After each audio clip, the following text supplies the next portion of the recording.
Hello, I'm Anthony from Minerva, and today I'm going to demo an iPhone application that you can use to connect an Aras instance and access your document.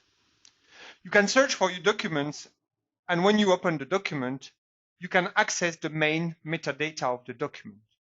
You can of course also access and open the different files for viewing the content of native files such as Word, Excel, images, or PDF.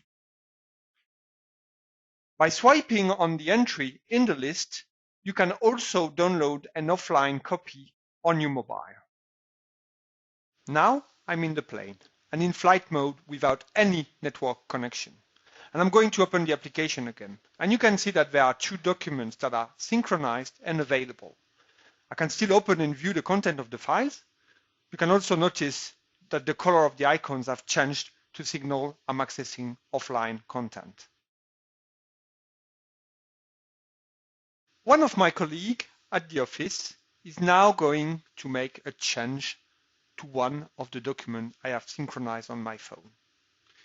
He's searching for the document and directly creates a document change order. This document change order is moved through the workflow to in work, which creates a new version B of the document, so he can modify one of the attached files.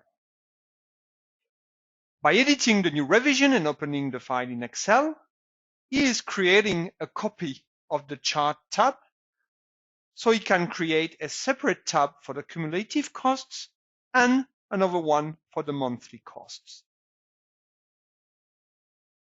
Back in Aras, he's going to upload the modified file in the document and save the change of the revision B and move the DCO to review.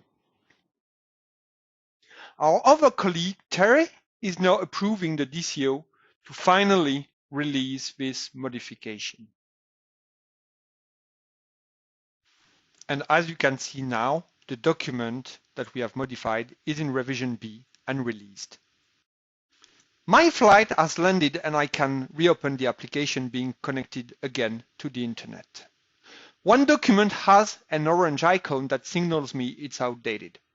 When opening it, it's still displaying the revision A. By swiping, I can update the file and access the newly released revision B.